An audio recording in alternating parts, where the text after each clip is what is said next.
Hey guys, welcome to session 4 of XOXO. I'm really excited about this one because we're going to be talking about conflict, and I think it's going to be a lot of fun. So just right off the bat, like in your relationships, what tends to cause the most conflict? Kids. Miscommunication. Sorry, go ahead, Ruth. Well, we have a blended family, and we came together with, as Paige said earlier, all these expectations that it was going to be smooth and harmonious, and we learned very early on that it was going to be a whole lot of hard work. We both came at parenting with different styles. We brought children with different experiences to the relationship, and it was just hard. Yep. We tended to blame more than we accepted. Or I certainly did. I won't speak for Paige. Paige, from your perspective, was that difficult? Oh, it's so hard. So hard. And we did therapy beforehand, and we did all those things, but it wasn't when you get there, because you're not talking about just the two of us. We were talking about 6 people. Right. Under the same roof with all different personalities. And so, yes, it was very hard. A lot of therapy, a lot of pulling together. And probably the one thing that kind of salvaged, because I wasn't sure that this was going to work. I mean, it was that scary and that kind of unknown. But when we learned to come together and make our relationship the priority, then that kind of shifted, I think, things for the kids. But still, parenting for sure. And our kids are older now, so that's not as much of a day in and day out issue. But when we first got married, parenting, yes. It's huge. Stephen, you mentioned communication. Well, it's huge. It's the heart of a lot of your conflict. Yeah, communication's key. I'm a huge planner. I like the details. And so just not responding, whether it's to a text or to a call or a voicemail, just not being clear. Of course, you're not going to have clarity all the time. But it's just easy just to say a yes or a no, or just to change plans, or not bailing all the time, and just stuff like that. But communication is huge, especially starting off in a relationship. I believe, and I'm sure it is during a marriage. And so for me personally, miscommunication can ruin a lot of things. Relationships end for a lot of different reasons. Have you ever had one end though because the two of you just could not deal with conflict well together? Yes. I mean, you don't have to give us a name or anything. Yeah, in general. She's probably listening. No. Just with conflict in general, I mean, there was just a lot of assumption. Kind of what we were talking about earlier. They just assume that we know, or they just assume, or we assume the same, and so and that can cause bigger problems. Verbal confrontation and stuff like that. And so it's just I've been in one to where that led to a terrible fight. And we said a lot of things that we didn't mean. We just got caught up in the moment on a huge subject, and it ended a relationship, unfortunately. And so, conflict and how you deal with it, and how you approach it, and how you say things, it's huge. Yeah. I think sometimes it's important to even be aware, like, are you thinking of the same? So for us, miscommunication, I think that's huge, because one of our biggest fights came down to the word fight. Like fight or fighting. I can't even remember what it was, but fighting/violence. Violence, right? Because like Jake, he just likes to wrestle stuff, and I don't know, he likes to talk about fighting, I want to meet a bear in the woods. Okay. So, frame of reference, I grew up in a household, right. We took martial arts, we watched kung fu movies and westerns together, so when I think of combat and violence, I think of there's varying levels of it. There's aggression for the sake of domination, there's aggression for the sake of trying to improve yourself and improve your adversary, so there's varying levels. And I grew up where aggression is domination bad. always. And so we would say the word fight, and we didn't even know we were talking about different things. Concepts. And so I got freaked out. I'm like, you're just a violent sociopath. Like, and he's like, I don't understand what's wrong with fighting. I'm like, everything is wrong with fighting. And we didn't even realize, like, we kept going back and forth over this word that we didn't realize, like, you have a completely different worldview associated with it. And so I think once we got to that point where we realized we're saying completely different things using the same word, then I think we had to realize, okay, we need to do better about our communication, and just, when I say this, I mean this, and this is how it makes me feel, and this is what it makes me think, and that's why I'm so agitated right now. And he was like, I had no idea. And I was like, oh, so you're not crazy. Like, thank God. And I'd like to point out that you stuck it out for 4 years before we had this conversation. I didn't realize. I was just like, I don't know. I was praying.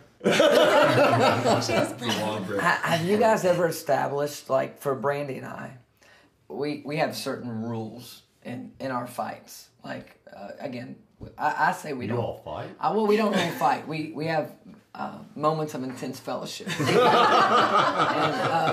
there's just, like, because I know what can really push her buttons. I know what can put her over the edge. And I tell you what that was if she was here, but since she's out of the country, I'm not going to share her stuff. But and she knows what can really push my buttons, like that. And so we just kind of had to say, hey, in the heat of the moment, I'm not going to press that button. You're not going to press that button for me.